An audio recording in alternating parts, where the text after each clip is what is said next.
So thanks. We are ready to begin. So Ann Mello at the National Association of Episcopal Schools, please start us off.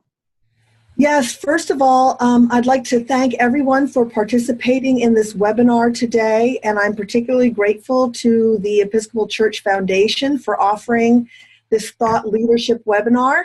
This is one of our series of webinars where our NAES partners share their professional expertise. Episcopal Church Foundation has been a longstanding friend of NAES and works with both Episcopal parishes, organizations, and schools. Really delighted that Jim and Carsten are here today to talk about fundraising and giving at our Episcopal school. So Jim and Carsten, I turn it over to you. Okay, well, thank you so much, Ann. It is always a pleasure to be able to do one of these webinars. We work with the National Association of Episcopal Schools on its own endowment as well as its own planned giving efforts, and we've cherished this association we've had for many, many years and look forward to supporting Episcopal schools all throughout the country. We work with many in a variety of areas, and we are just so excited to have this opportunity. So without further ado, you've all read the description for our event today.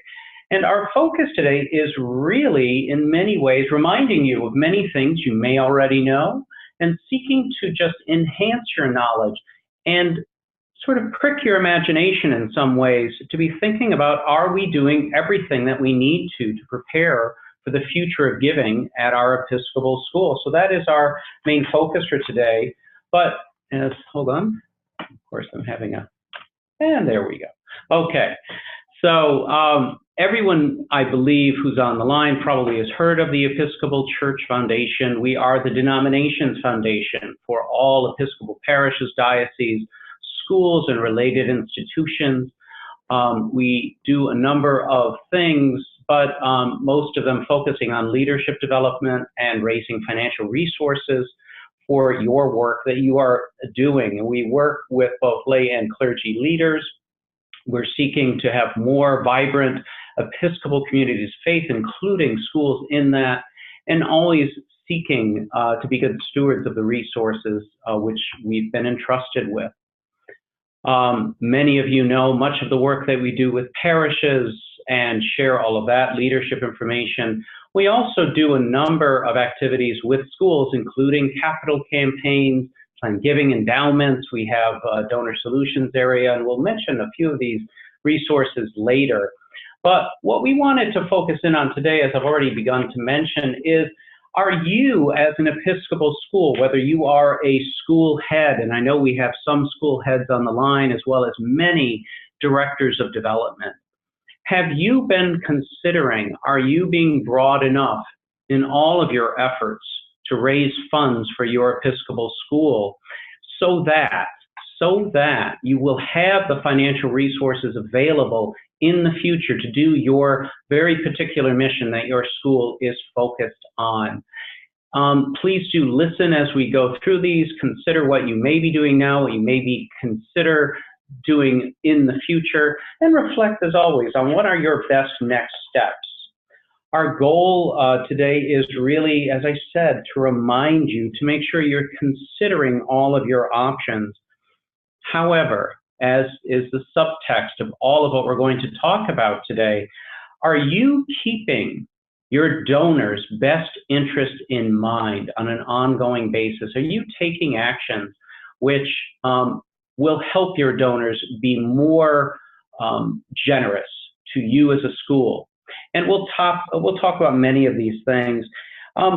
Today we're going to go through a number of different gift types that people can make, just so that you can be reflecting on what makes sense for you as a school.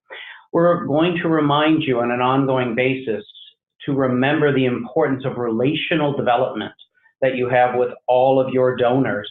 And above all, always, always remember to listen to your donors. Your donors will almost always reveal what's most important to them, and you, as a head of school or development officer, can often work within that parameter to help fulfill that goal. As a part of all of this, looking to the future, though, we will talk about some of the recent tax changes and how that's impacting donors and how you, as a school, can plan for this in the future. And I'm also happy that we'll be able to talk about our endowment and gift acceptance policies and what you as a school should be thinking about. So when I jumped right into this, of course, we've been throwing my name around, but my name is Jim Murphy. I'm the Managing Program Director over Endowment Management, Planned Giving, and Donor Solutions here at the Episcopal Church Foundation. We were going to have 3 of us here today, but unfortunately Josh Anderson was sick, but I'm very happy that I am at least joined by my colleague Carsten Sierck, who is our program director in these same areas of endowment management, planned giving, and donor solutions. I'll be talking about a variety of things and then passing the floor over to Carsten to continue. But on how ECF can help you, yes, we can certainly help you by raising awareness and making you think about all the things we're going to talk about today. But we can also help you in some very practical ways, which we'll mention later. But just do know that we'll be following up this webinar, not only with the slides and a copy of the recording for you to listen to again, but also a number of resources, including endowment and gift acceptance policies for schools, some documentation for sending out to donors when they're considering different types of gifts, as well as alternative pledge cards and other things that will be of great help. So that's what we're hoping to achieve today, and you can let us know if you think we've accomplished that.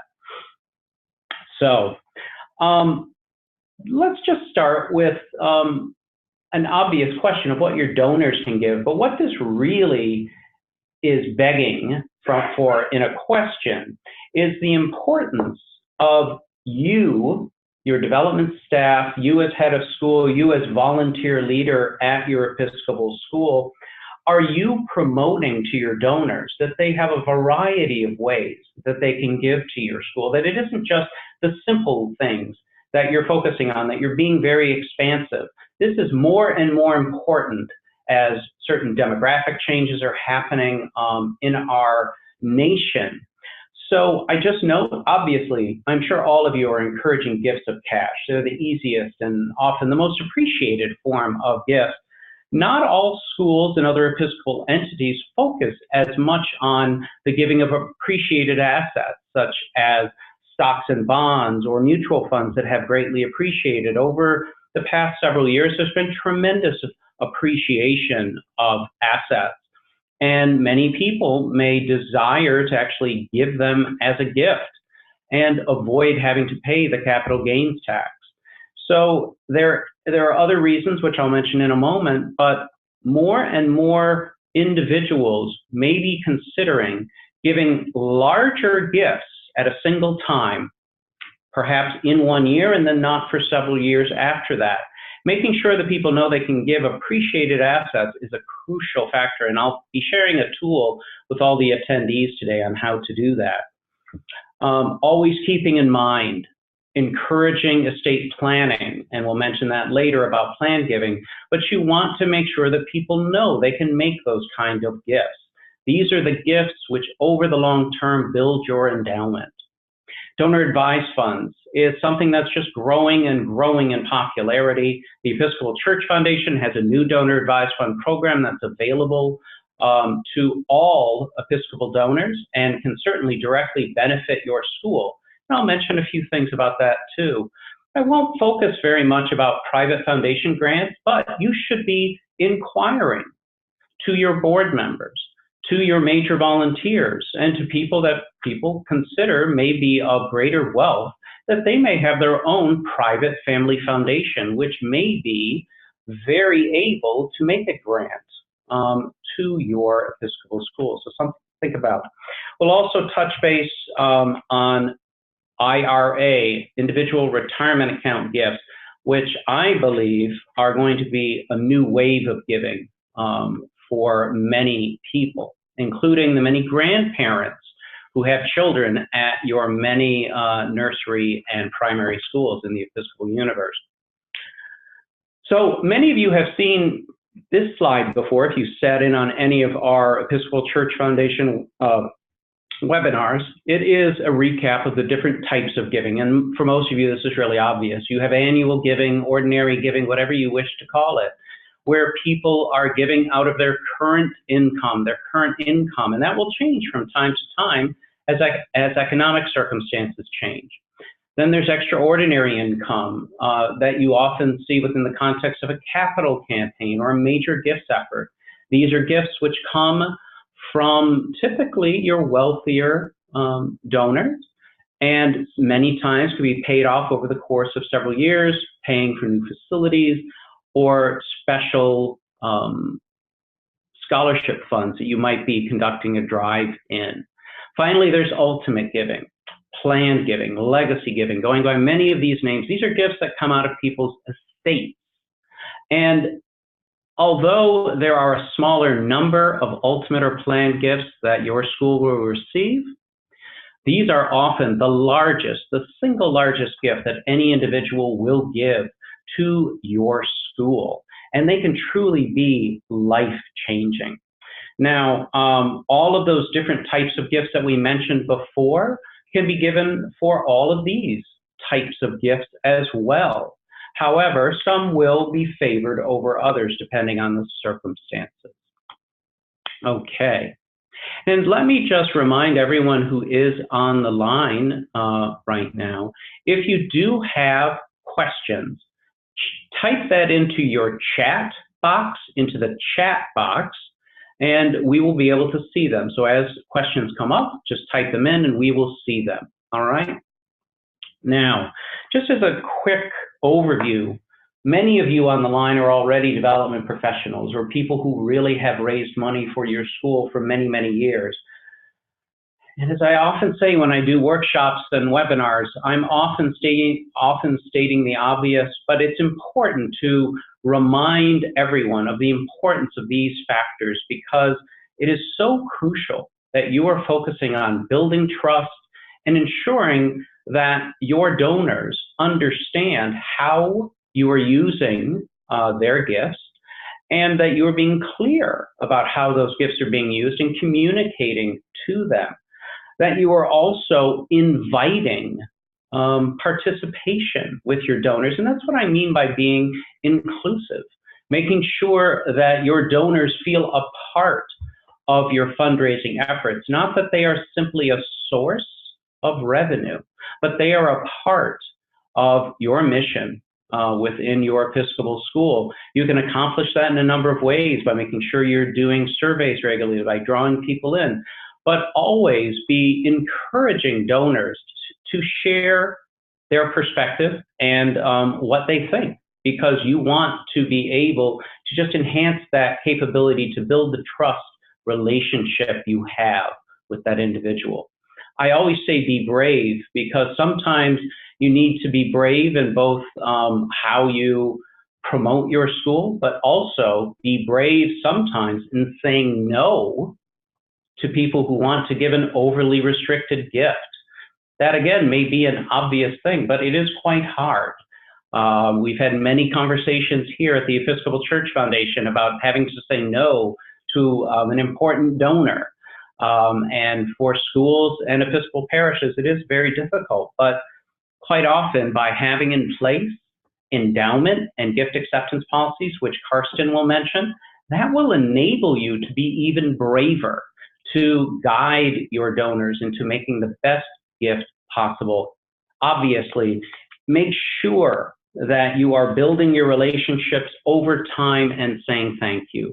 These are the building blocks of how you enhance your giving efforts at your school. Now, to more technical things, very brief, I'll just go over this very briefly, and I will be sharing all of these slides with folks.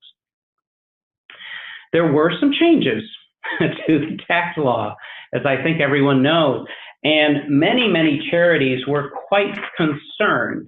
The major change which impacts charities was that there was a tremendous increase in the standard deduction, and that would cause fewer people to itemize their deduction. And so there was a lot of fear among charities that people would stop giving.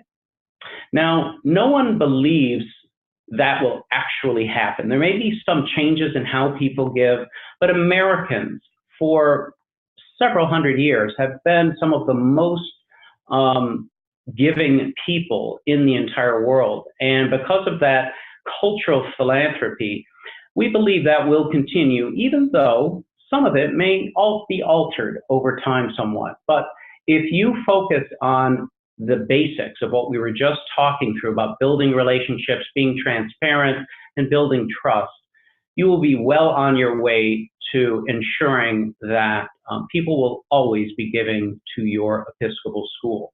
However, there were these changes, this primary one, with the increase in the standard deduction. Now, one item of positivity I want to share with you is that people were giving before the tax law change, and we're not getting a direct benefit by itemizing. In fact, 2/3, sometimes measured as over 2/3 of taxpayers were getting no itemized benefit, but they were still giving to their church, to their other charities.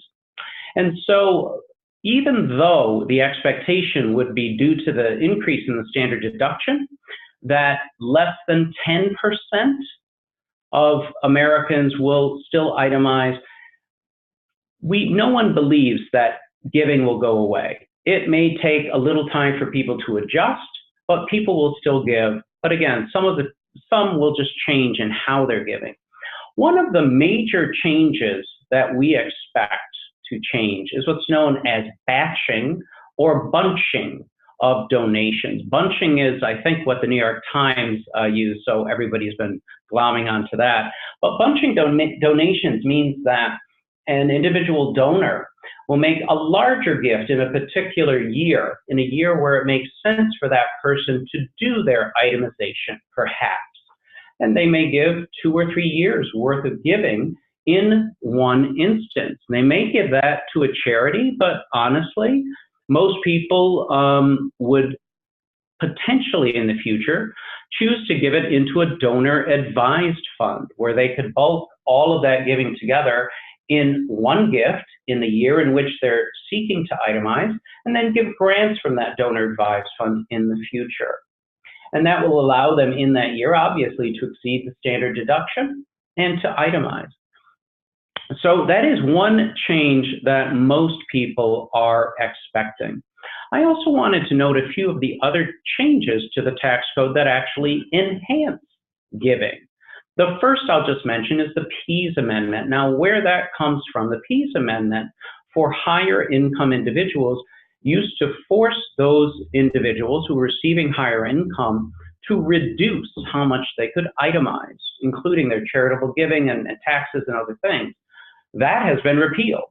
So in fact, those with greater incomes and greater assets typically will actually have more capability to give because the giving will not be reduced when they itemize those charitable gifts. So that is actually a benefit. Another benefit that came out of the tax changes is a change in gifts of cash. So that in the past, it was if you were giving a gift of cash, you could only deduct up to 50% of your adjusted gross income. That has actually increased to 60%. So another benefit.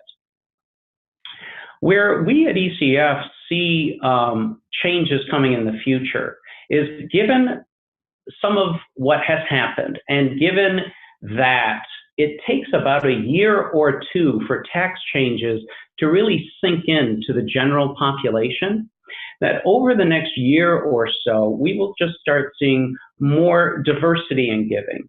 People will start creating more donor advised funds.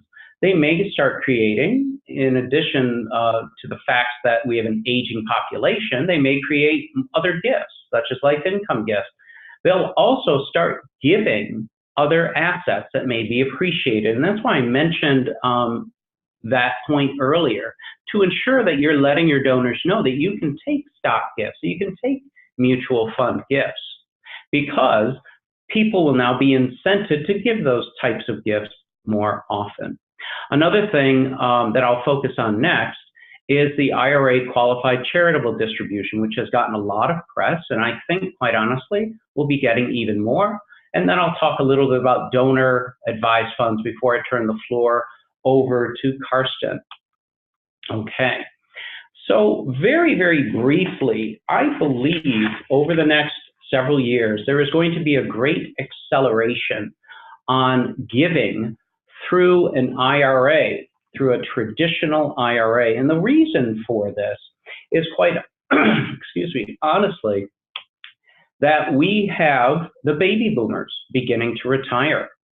And more baby boomers cross over the threshold of what's known as a required minimum distribution each year.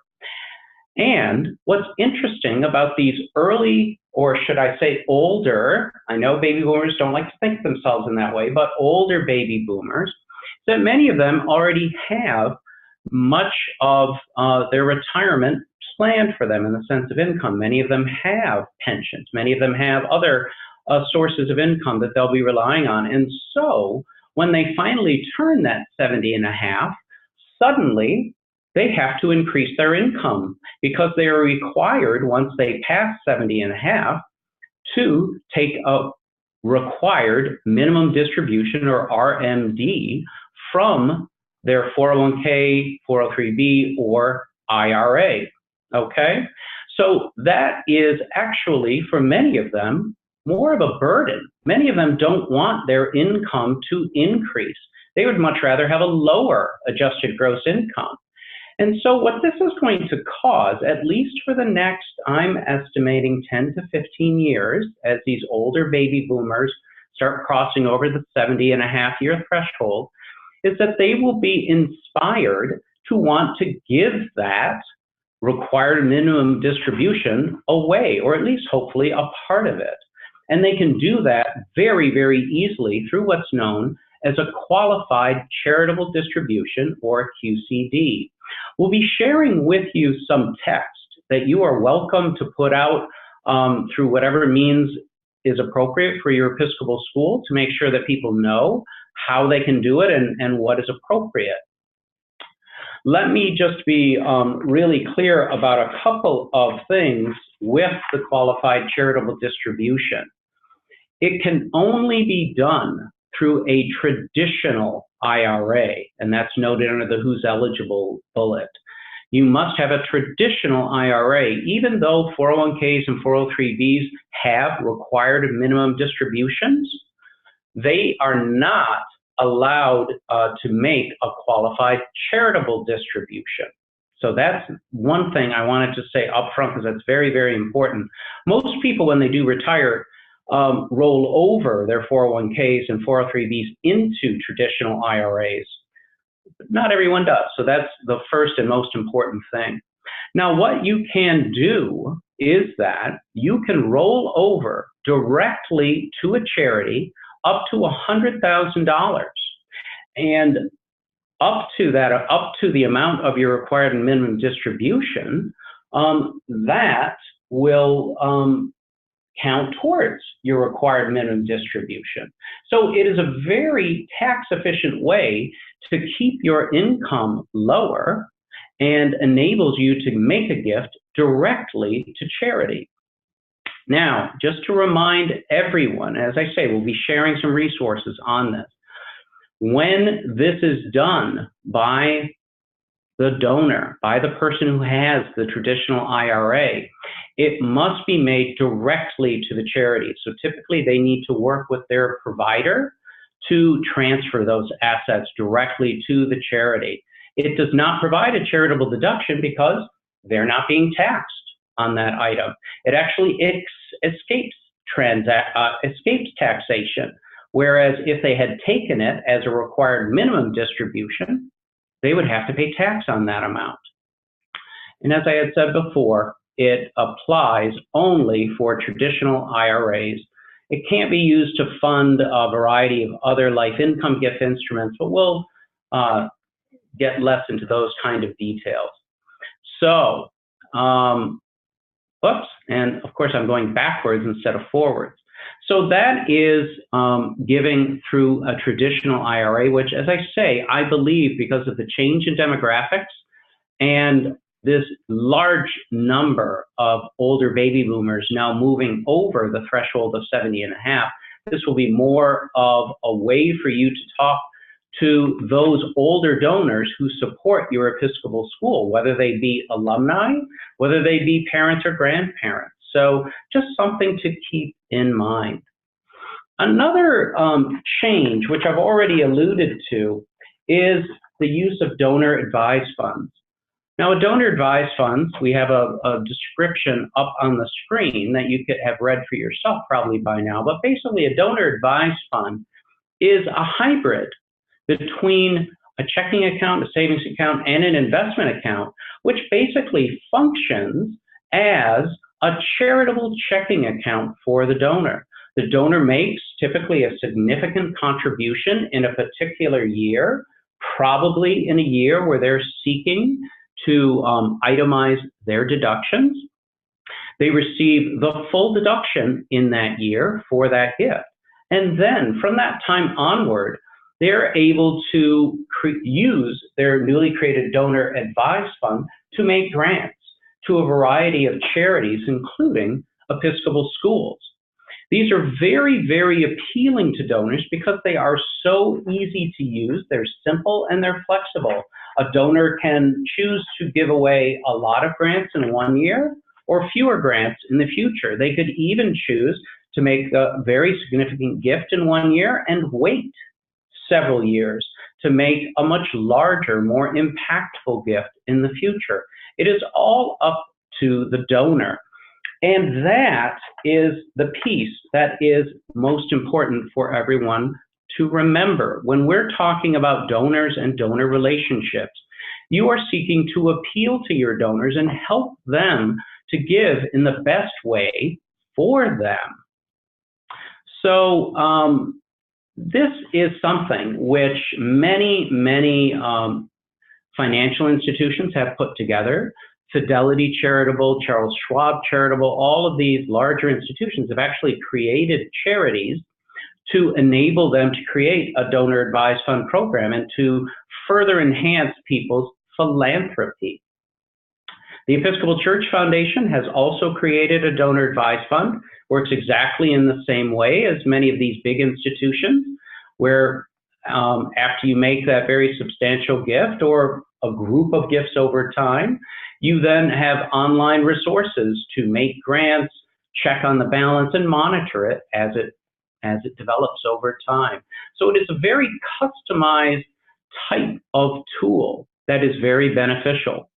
Now, although it is possible that a donor would want to remain anonymous, our own experiences with Episcopal donors, they typically don't want to remain anonymous, but that is something that is appealing. So we would encourage you to raise awareness to your donors in two ways with donor advised funds. One, for sure, to tell them that your Episcopal school can receive grants from donor advised funds, and two, to encourage them to consider creating a donor advised fund. As I had mentioned earlier, it may be very beneficial to them from a tax perspective in certain years, as more and more people bunch their giving into those particular years when they will be itemizing. It won't appeal to everyone. It won't appeal to everyone, there's no question, but this is just a part of the diversity of giving that we're encouraging all of you to make your donors aware. So I see a note from David, how best, and I can see this even without my glasses, how to best acknowledge and account for donor advised fund gifts. David, we're going to be sending out a couple of sample letters, and on a different webinar that we had done, we had a number of tools that are available to all Episcopal leaders, and you can take advantage of that. And it also will address the issue of accounting for it. I have to tell you, you do have to be a little careful because you don't want to make the mistake of providing a tax deduction letter when someone makes a grant out of their donor advised fund, because they have already gotten that. You do want to, though, thank them and thank them for their generosity by giving through that means. But internally, you will want to track it separately. If there's a way to differentiate between direct gifts and gifts from a donor advised fund, I would advise it, and just keep close track. And as you'll see in the other resources that we'll share, we encourage you to stay in relationship with all of your donors, even if some of those donors only give grants, because this is simply a tool for their philanthropy. So we'll be sharing those gifts, and if you have further needs, we're happy. Yes, you are exactly correct. It is not allowed for an obligatory pledge. This is where the IRS is getting a little difficult. If you have a non-obligatory pledge, it is possible to use a donor advised fund grant to pay for it, but your sponsoring charity like the Episcopal Church Foundation or others will not use the word pledge when they send that check out. And you have to affirm that it is not an obligatory pledge, meaning that you've not signed anything or you've not officialized it. Yes, I think that's a very good point about recording the gift as a soft credit. That can be very good. Thank you. So just as a real quick note, and then I want to turn the floor over to Carsten, just remember what I've just said, obligatory pledges. And make sure that there's no benefit, no tickets, no membership, or anything like that. And you shouldn't be accepting grants into non-legal structures. I think we're safe here. Almost every Episcopal school is. And remember, it's not a tax deduction item. Make sure you are understanding that more and more people will start using DApps. This has been a tool of the more sophisticated, the wealthier folks. That's going to change. That is going to change. All of the large institutions and the Episcopal Church foundations have fairly low thresholds. And with the changes in the tax laws, we believe more people, more of your average people, will start creating donor advised funds, and you'll start seeing more grants. But you need to mention this. You need to say that you accept them. People can designate them for certain things, scholarship or whatever the case might be, but you need to tell people you will accept them, because by not mentioning it, people may not think that you want them. So this is an important aspect, to begin being much more open and inclusive, as I had said much earlier, in how you're doing these things.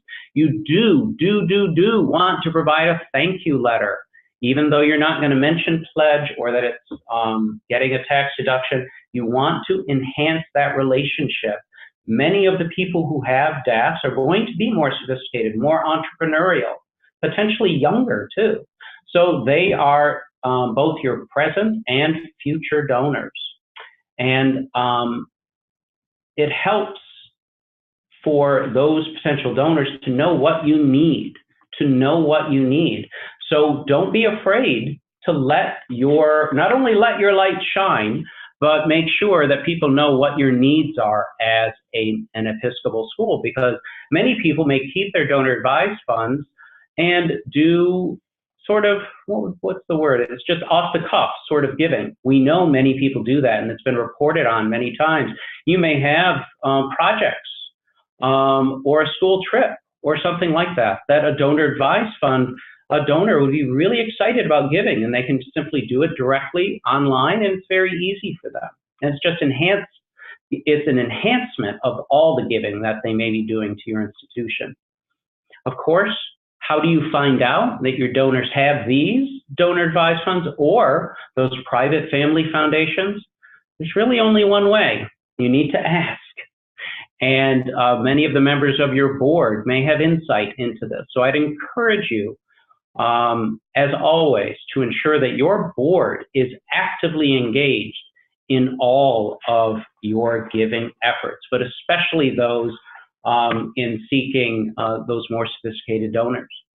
Okay, so without a doubt, all of these aspects are enhanced by building trust and ensuring that you have resources for your future. And as we often talk about, creating endowments is one of the best ways to do that, and having in place endowment and gift acceptance policies. So I'm going to stop talking and have a drink of coffee while I turn the floor over to Carsten. All right, thanks, Jim. So we're obviously here talking today about all kinds of giving, and as Jim mentioned, one very important type always is planned giving or giving from an estate. Often that's a bequest. And we just wanted to make sure that we touched today on some general concepts about endowments, because there are some very important basic things that a school can always be doing as it thinks about how to ask for and get, hopefully, bequests. So obviously, most bequests will be set aside for the long term. They're typically unexpected. They're typically not part of your budget. You never quite know, even if you know a donor has promised to make a gift, you never know when that gift will come.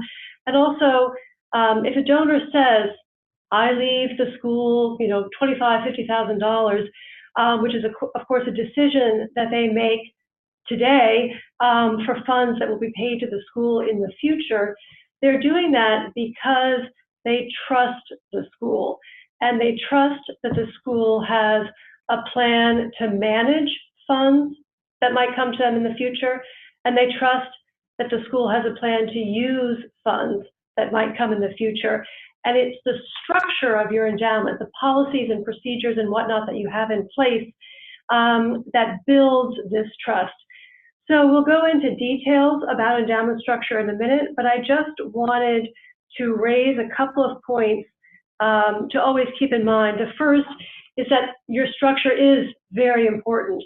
And another is to just make sure you're always thinking and always understanding how your endowment funds are restricted. They might be restricted as to how much you can spend from them. They might be restricted as to what purpose you can use them for. And in some cases, they're restricted both ways. Another thing is, as you plan, do keep in mind what you may have already, some of you lucky ones, what you want in terms of an endowment, and what you can possibly fund. Always keep in mind our two main themes around giving, especially planned giving and endowments, which is you need to always be creating awareness of the types of gifts that the school would like to receive, and you always need to be building trust amongst your school community that you are a worthy recipient of these gifts. And then I should really also add here an additional bullet point, which is that you just need to get started. If this is all new to you now, there's no reason to delay. There's no reason to wait for a perfect moment. And we here at ECF can really help you as you get started. I'll talk about that more in a minute.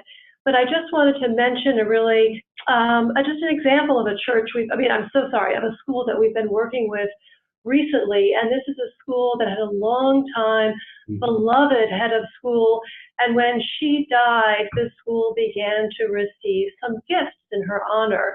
And they realized that this really could be the seed of something bigger. And they used that to raise some additional funds and turned all of those gifts together into their very first endowment fund for scholarships.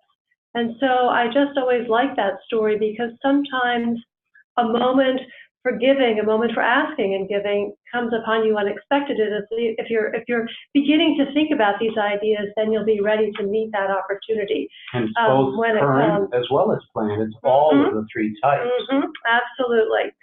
So just thinking now very briefly about some basic concepts about endowments. Again, the main idea is that these are funds that are restricted in some way, perhaps as to spending, and perhaps as to purpose. And in terms of spending, I won't go into this detail now, but how much you can spend from an endowment depends on which type it is. There are two main types. One are funds that a donor to the school has set aside. The other are funds that the board of directors of a school has set aside. They can be used in slightly different ways, and either of those two types of funds may be restricted as to purpose or not. And again, we here at ECF can really work with any interested school to try to sort out what they may have or what they may like. But again, I just want to leave you with two key points here. If you do have any existing funds, we are very happy to work with you to review those and understand any restrictions that you might have. And also just thinking about what you might like in the future, you really need to think about how to balance having enough flexibility in any endowment you set up so you can really help the school meet its needs in the future with providing enough detail here now in the present time to really inspire donors to want to give to this fund and to have trust in you to manage and use it wisely in the future. Well, I just wanted to actually mention, we can stay on this slide, but just mention another thing about purpose. We were working with another school recently that just by happenstance has a wonderful waterfront, oceanfront location. And they are putting together an endowment. And one of the programs that's really one of the most unique and special at the school is a whole marine biology program, which they have developed over time. So they have no endowment now. As they start to think about what they would like to have, they'd like to have some unrestricted funds, but they also know that their marine biology program is so appealing and has been so important to parents and students and alumni at the school that they also are intending to make a restricted fund just for that purpose, because again, it speaks there to that community. So just thinking very briefly here about the necessary documents. The first is whatever sort of procedures or policies here, it's an enabling resolution that allows the board of directors to create the fund. Then there are a variety of operating policies, and the first two there, investing and spending, go to how to manage the endowment fund, and the last three go towards how to grow the endowment fund over time. And I know a lot of schools are correctly very focused on the gift acceptance policy, but a key takeaway here is really that it's the entire package of policies that together are what provide the trust that potential donors will gain in your school. And we really encourage you to put together the whole package. And again, we can help you with that. Another thing that I wanted to mention, we can go to the next slide, thank you.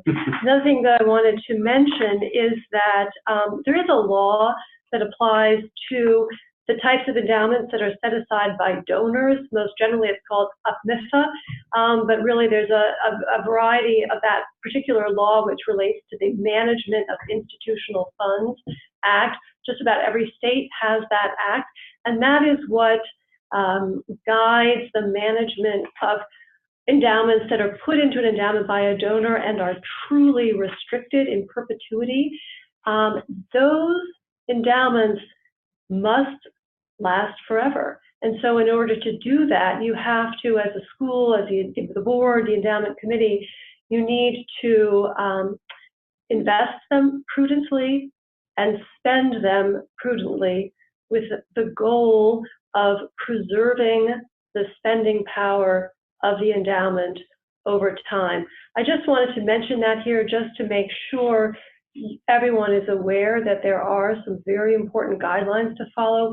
We encourage schools managing quasi-endowments to manage those quasi-endowments in exactly the same way, because it really is the best practice and goes very, very far towards building trust in your community, though a board could spend a little bit more deeply from those quasi-endowments in whatever circumstances, hopefully somewhat restricted, that it sets for itself. Again, no need to delve into all the details there. We are available to help you, but those are just some concepts to keep in mind. Another thing I just wanted to touch on very briefly, because it can help you think about how to use your endowment. I mean, after all, we're gathering these funds now to support the mission of the school, and so how you can spend some of the endowment is very important. But in order to preserve the spending power of the endowment, to make sure it lasts in perpetuity, you really need to take a withdrawal from the endowment, here noted as the spending rate, that has some sort of relationship to the return that you get from the investment of the fund, obviously also taking into account inflation and fees. So a couple points here, you just need to think about how much you can take out in connection with how you're investing it. And then you just need to know that how much you want to take out will cause you to have to think a little bit carefully about how aggressively or how conservatively you invest. Here at ECF, we do have an entire investment program for all of the organizations, the Episcopal organizations that we work with on their endowments. So if that's ever of interest, we can talk to you about that. We, of course, always also remain a resource for schools and others who would like to delve a little bit more deeply into their own circumstances to talk about how much they could take from their endowment. And it also really shows if you manage your endowment properly and keep an appropriate conservative spending rate, you're also proving as leaders of your school that you can take on more gifts, right? Mm-hmm. I mean, it's part and parcel of all the same issues. Sure. Over time, if you can say we've had our endowment for X number of years and we're really good stewards and see our returns, and start to tell stories about what your endowment has made possible at the school over time, that is a very, very compelling way to grow the endowment even more, which leads me right here now into this slide. We talk a lot at the office about how endowments really do grow exponentially through a school's efforts at planned giving. And one of the most important features of an effective planned giving program is communication.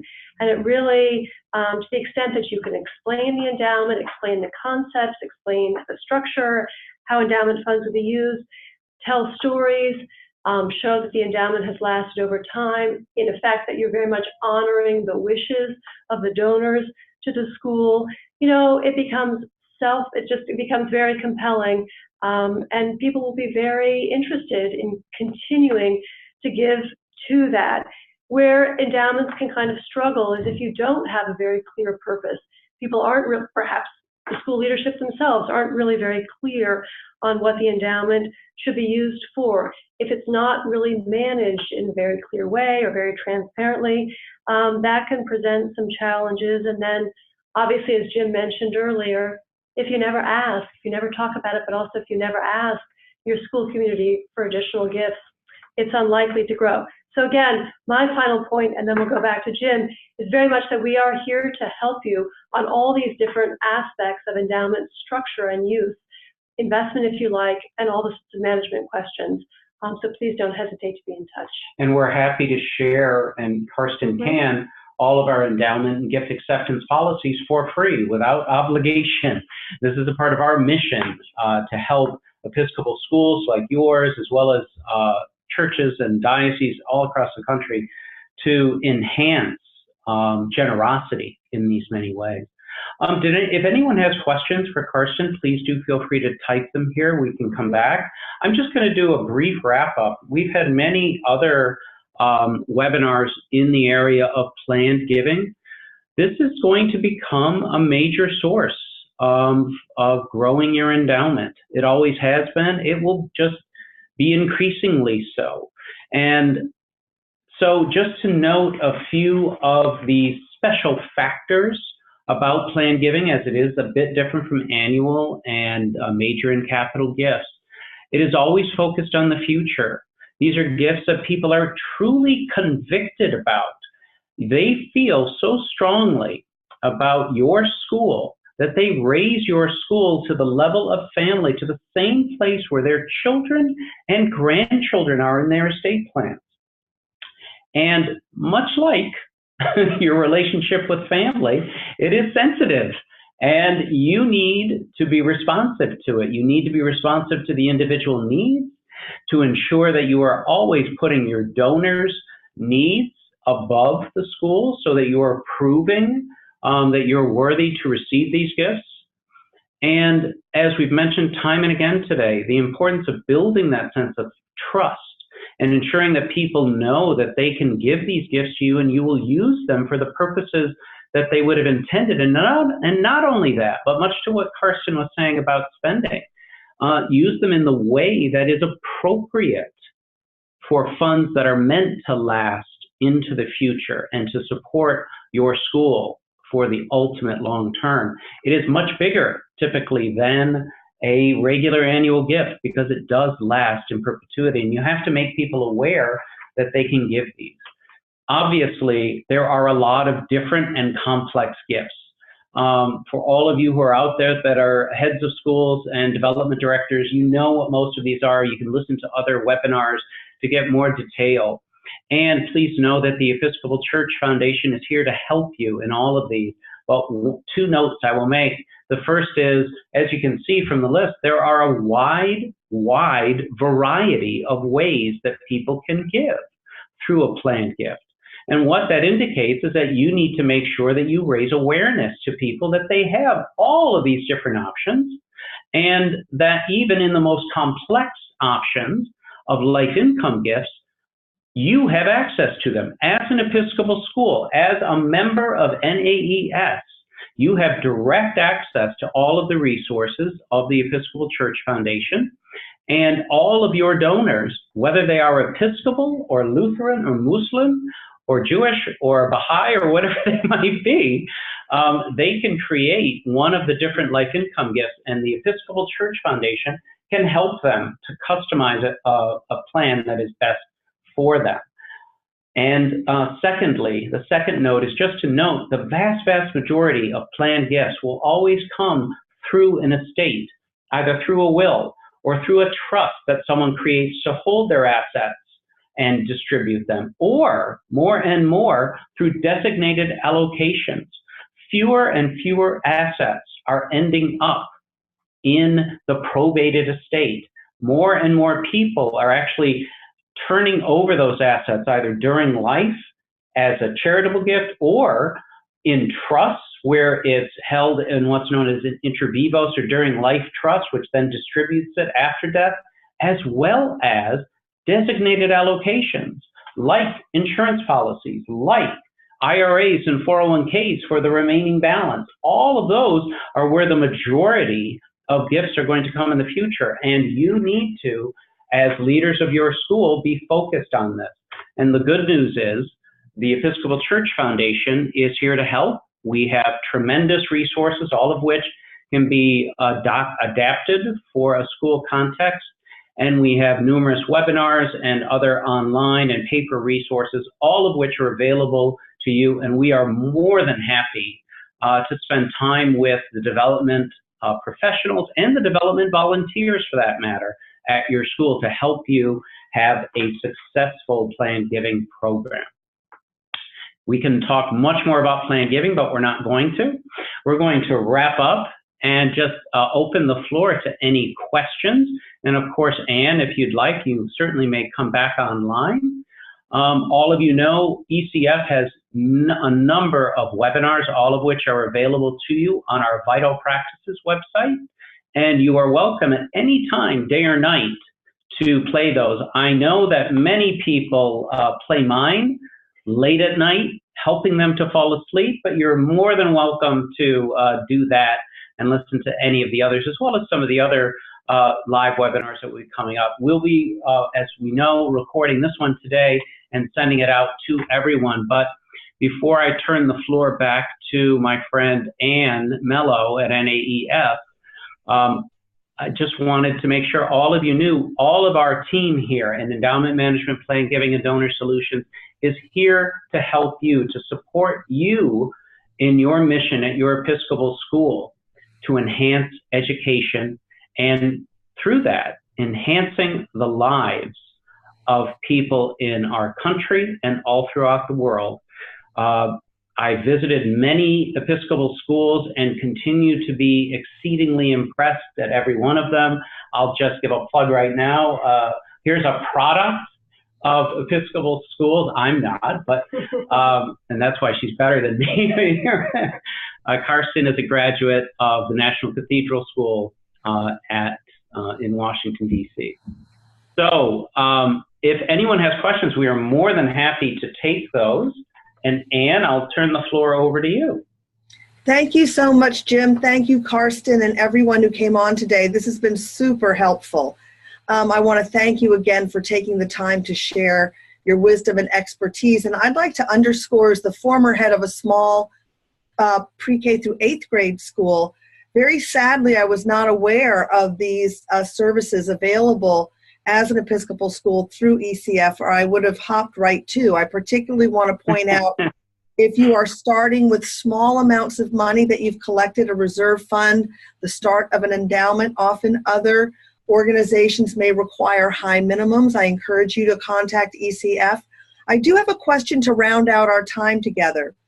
If I'm a school that's embarking, I have my annual fund, perhaps I'm beginning or in the midst of a capital campaign, can I think about these different ways of giving as going on simultaneously?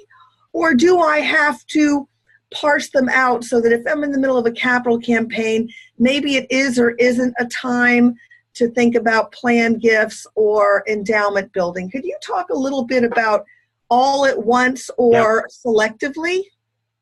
So you should be raising awareness of planned giving all of the time, and you should be making people aware of all of the annual gifts they can be making throughout the year. So you should never neglect one. There is one special circumstance you should be mindful of, and that is when you are conducting a capital campaign and you are in the specific stage. It's when we do a capital campaign at ECF, it's our third stage, it's our asking stage. Within the asking stage, that you are careful to make sure that you've already educated your donors well enough that they understand that there are truly 3 types of giving: annual, capital, and planned. And you're actually encouraging them to do all, and not, and this is the key, when you're asking them for a 3 or 5 year capital pledge, that you do not let them off the hook with saying, oh, well, I'll just remember you in my estate. That is the one time you want to be very clear about timing for planned and annual, and that you are making it clear that people understand that when they make this capital commitment, this major gift commitment, whether it's a small amount of money or a large amount of money, that is a separate and distinct gift for the purposes that have been laid out in the campaign, and you're not looking for replacement. And by the same token, you're not making them think that they can reduce their annual giving when they are making this additional capital gift, which is over and above what's normal. If you work with a really good capital campaign consultant, and I know we at ECF do a really good job about this, you want to ensure that you're timing and molding this together so that in truth what happens after a capital campaign is you actually see an increase in annual giving because people feel more committed to the future of the school and realize they can give more. And hopefully you've already set them up to be considering what their end-of-life plans and their estate plans are, as a part of their retirement planning, so that they can also plan to give an estate gift to you. Does that make sense? Yes, that's very helpful. Thank you so much. And David just put a question out there. I want to take it if I can read it. Do you also have marketing materials around planned gifts?